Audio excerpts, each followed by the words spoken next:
აშშ-ის პრეზიდენტმა დონალდ ტრამპმა განაცხადა, რომ ის ცდილობს, რაც შეიძლება მალე დაასრულოს ომი უკრაინაში და მისთვის მნიშვნელობა არ აქვს რა პირობებით მოხდება ეს. და ამ დროს მოულოდნელად უკრაინის პრეზიდენტის ოფისის ხელმძღვანელი კირილ ბუდანოვი აცხადებს, რომ რუსეთის უკრაინის წინააღმდეგ ომის დასრულების შესახებ მოლაპარაკებები რეალურად საბოლოო ეტაპზეა და ძალიან მალე ჩვენ შეიძლება კარგი ამბები მოვისმინოთ.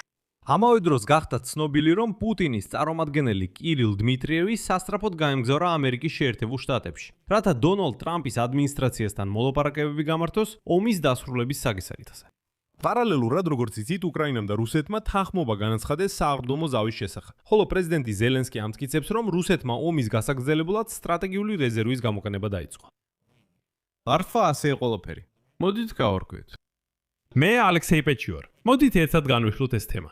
მაგრამ სანამ ამ გამოშვებას დავიწყეთ, ვთხოვთ მხარი დაუჭიროთ ამ YouTube არხის მუშაობას. ამის გაკეთება შეგიძლიათ ფინანსურად, დონატის, სპონსორობის ან ფასიანი გამოწერის საშუალებით. ბულებითა და რეკვიზიტებით, რომლებიც მითითებულია ამ ვიდეოს აღწერაში.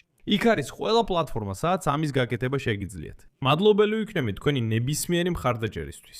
და ასევე გამოიწერეთ ჩემი Telegram არხ Pechi News, ბმულიც მითითებულია ამ ვიდეოს აღწერაში. მოდით დავიწყებ იმით, რომ დღეს ბრიტანული გამოცემა The Guardian წერს, რომ ევროპაში შიშობენ თითქოს დონალდ ტრამპი კიევისგან ტერიტორიის დათმობას მოითხოვს სწრაფი გამარჯვების სანაცვლოდ. ევროპელი დიპლომატები სერიოზულად შეშფოთებულნი არიან ვაშინგტონის რიტორიკის ცვლილებით. დონალდ ტრამპის ადმინისტრაცია შესაძლოა უკვე ამ შემოდგომის წინ უკრაინაზე ზეწოლას გააძლიეროს. რადგან სწორედ შემოდგომაზე აშშ-ში გაიმართება კონგრესის შუალედური არჩევნები და ტრამპს სჭირდება სწრაფი შედეგი. ევროპელი ჩინოვნიკები ამას უკრაინის სუვერენიტეტის საფრთხედ არ იხომენ. ვაშინგტონი შეიძლება უფრო აგრესიულად დაიწყოს მოქმედება. თანაც არა აგრესორის, არამედ ამ ომის მსხვერპლის წინააღმდეგ. Guardian ამახვილებს ყურადღებას იმაზე, რომ ამ თვეში კიევში შეიძლება ჩავიდნენ თეთრი სახლის სპეციალური წარგზავნილი სტივენ ვიტკოვი და პრეზიდენტი სიძე ჯარედ კუშნერი. მათ შორის ვფიქრობ, ისინი უკვე უახლოეს დღეებში ჩამოვლენ. ცოტა მოგვიანებით აგიხსნით რატო. შესაძლოა ეს იყოს შემდეგი კვირის დასაწყისი. ეს იქნება მათი პირველი ვიზიტი ახალი სამშვიდობო ინიციატივების დაწყების შემდეგ და მოსალოდნელია, რომ ისინი ეცდებიან, როგორც ამბობენ, დიალოგის გადატვირთვას. თუმცა ევროპაში ამ ვიზიტს სიფრთხილით ეკიდებიან და არსებობს რისკი, რომ ვიტკოვი და კუშნერი ზელენსკის უბრალოდ ფაქტის წინაშე დააყენებენ. ევროპაში აღიარებენ, რომ ახლო აღმოსავლეთში არსებული სიტუაცია მხოლოდ ამძიმებს მდგომარეობას. ირანში ომმა გამოავლინა ღრმა უთანხმოებები აშშ-სა და ევროპას შორის. და ასეთი დაძაბულობა არ ყოფილა მას შემდეგ, რაც 2022 წელს რუსეთმა უკრაინაში სრულმასშტაბიანი შეჭრა დაიწყეს. გამოკითხული ოფიციალური პირების აზრით, უთანხმოებები და სირთულეები წარმოიშვა იმის გამო, რომ აშშ-ში ყურადღებას ამახვილებს ირანზე და ამცირებს რესურსებს უკრაინის მხარდასაჭერად. გარდა ამისა, ევროპას ეშინია, რომ შეიძლება მარტოდ არჩეს რუსეთის საფრთხის წინაშე და ტრამპი მართლაც შეიძლება წავიდეს.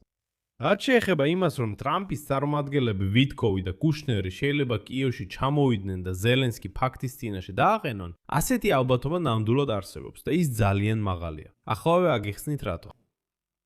ითხოვინებიან, რომ პუტინის წარმომადგენელი კირილ დმიტრიევი ამჟამად შეერთებულ შტატებში იმყოფება და დონალდ ტრამპის ადმინისტრაციის წევრებთან უკრაინის საკითხზე მშვიდობის შეთანხმებასა და აშშ-სა და რუსეთის ეკონომიკურ თანამშრომლობას განეხილავს.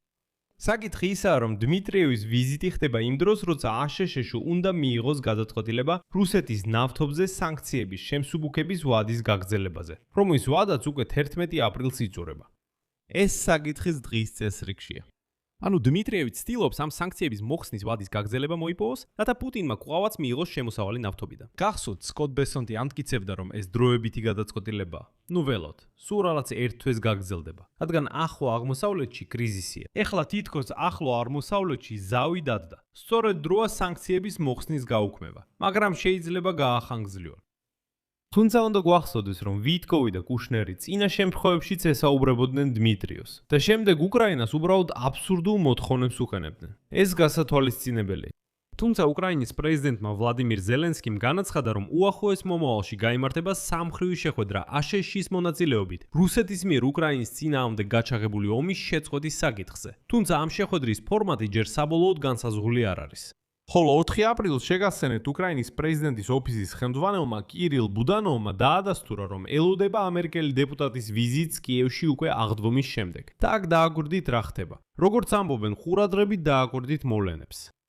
ამერიკელები სტივენ უიტკოვი, ჯარედ კუშნერი და აშშ-ის ვიცე-პრეზიდენტი ჯეიდი ვენსი ამჟამად პაკისტანში იმყოფებიან. ამ დღეებში ისინი სწორედ პაკისტანში იქნებიან ირანთან მოლაპარაკებებზე.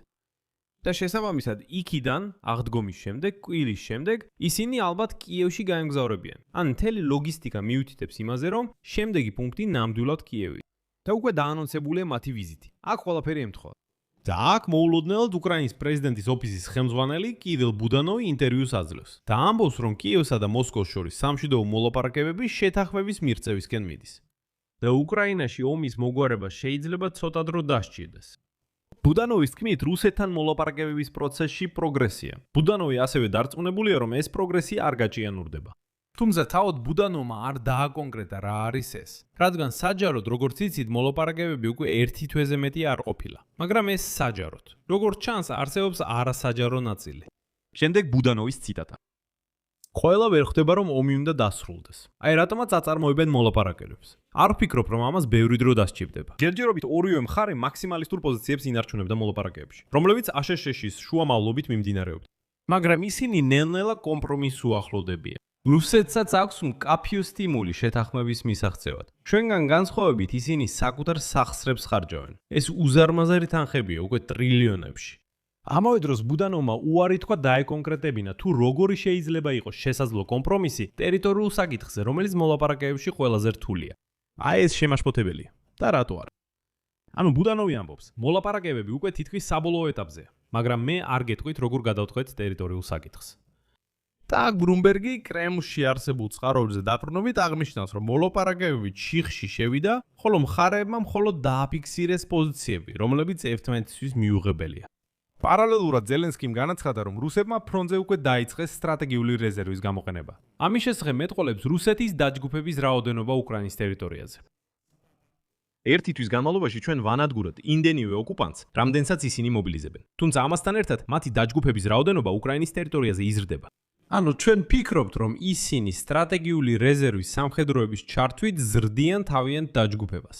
ანუ საქმე იმაშია, რომ რუსები რისკზე მიდიან და ბრძოლაში ყველაფერს იხენებენ, რაც აქვს.